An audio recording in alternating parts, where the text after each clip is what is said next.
The cultural climate. 1. Patriotism. The first thing that strikes the travel-weary foreigner in America and makes him bewildered is of course the intense noise, the restlessness, the hectic life in the streets, the nervous, bold dispatch with which things move along everywhere.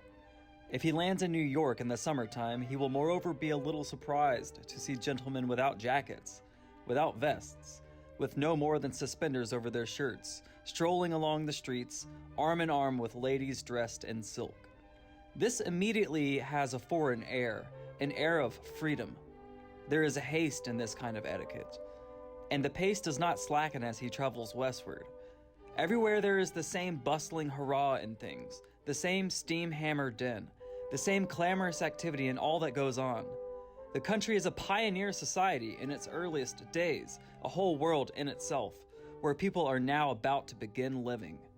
A society in the making. There is all the feverish rush and to-do that comes of a people on the move. Every day is moving-in day for a newcomer. Such din and commotion are very natural for a nation that is still only half settled and still groping in search of a permanent place for itself and its people.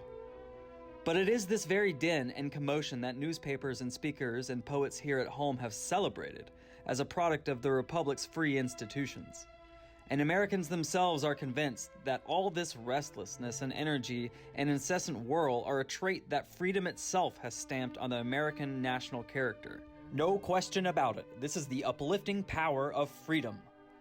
For 200 years, America has made human beings out of Europe's worst spawn. It has turned idlers from every corner of the earth into steady workers. We have been told wondrous tales about people who went shuffling about in wooden shoes here, suddenly becoming light-footed there. And this was due, above all, to the free institutions. No question about it. This was the uplifting power of freedom.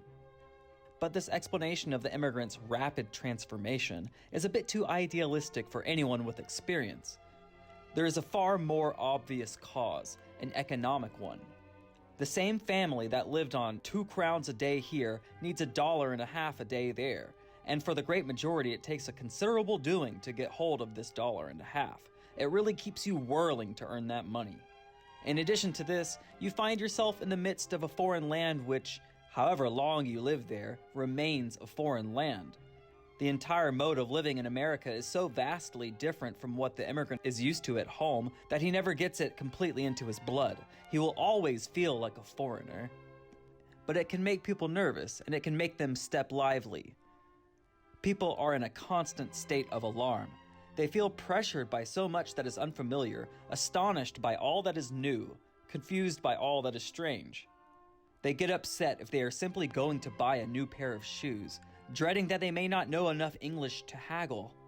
Their hearts pound even if they no more than get a slip from the city treasurer, and they go tearing off to pay their taxes. Their inner calm is gone, but they have grown active. Suddenly they have grown very light-footed. A sojourn in America is very definitely an effective stimulant. People's minds and energy are set in motion. But one grows active and light-footed from the instant one steps ashore and starts to earn money for one's first meal, long before coming into contact with political freedom in the Republic.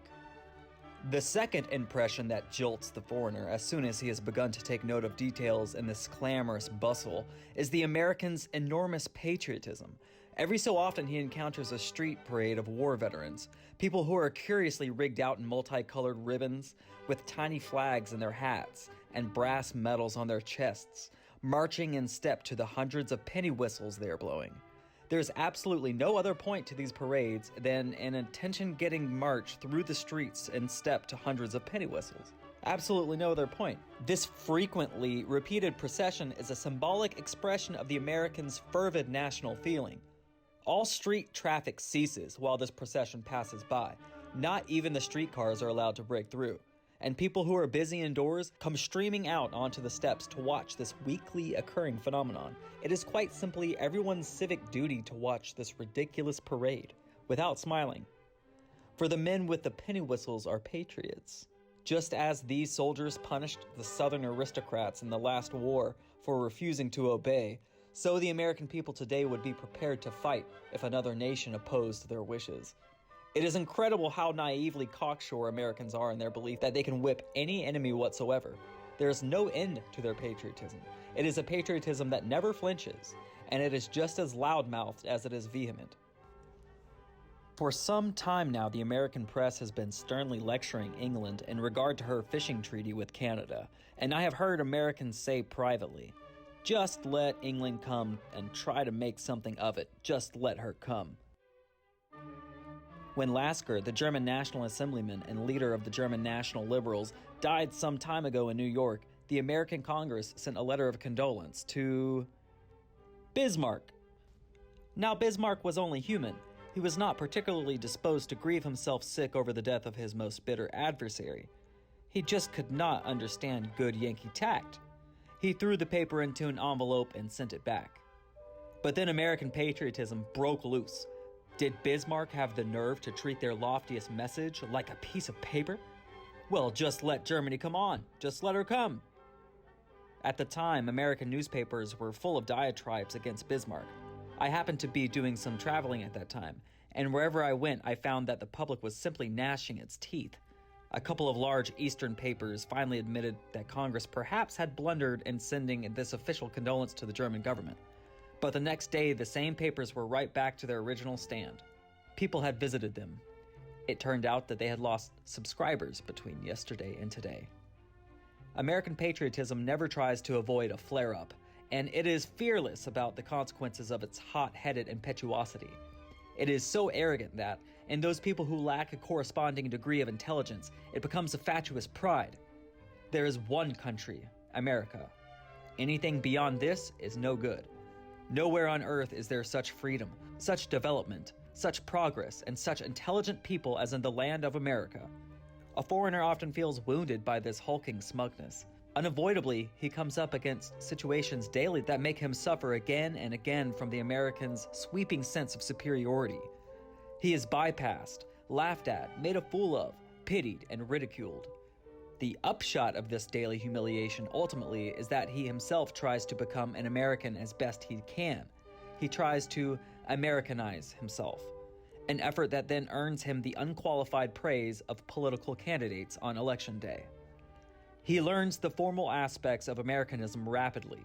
He learns to speak English. He learns to wear his hat tilted over his right ear. He learns to surrender the inside of the sidewalk to ladies and to conduct himself in every way according to the external patterns of behavior that characterize the Yankee in his own land. Then American national pride has reached fulfillment. There is one more American in America. But quite often, this national pride also assumes very naive forms. At the same time that the foreigner feels wounded by it, he is also frequently amazed at the ignorance, the gross unenlightenment on which this national pride rests. He is surprised to find that a nation so taken with itself knows so curiously little about others. The very same thing that Americans are proud of having may very well be something that is old and familiar in Europe without their knowing it. Not infrequently, I have had to put up with their calling Norwegian brooches and German pen holders American inventions. I had a knife with me, the kind that pulls out of a sheath, which aroused great admiration. Out on a farm in Dakota, it was a far greater success than I was. What won't those gold darn Yankees think of next? It took me a week to convince those people that the knife was a Swedish invention. And this ignorance of others does not exist only in the lower strata of society. Not at all. It pervades every social class, all ages, everything. Unfamiliarity with foreign peoples and foreign achievements is one of the national vices of the American people. Americans do not get a comprehensive education in their common schools. The authorized geography in these schools is American geography. The authorized history is American history. All the rest of the world is included in a mere supplement of a couple of pages. People have been very busy promoting the American common schools as model schools. Speakers who have sung America's praises and newspapers that have followed their tune agree fully that the equal of their grade schools does not exist, not in European countries, and that a person can safely bet his life that the American grade schools are without equal.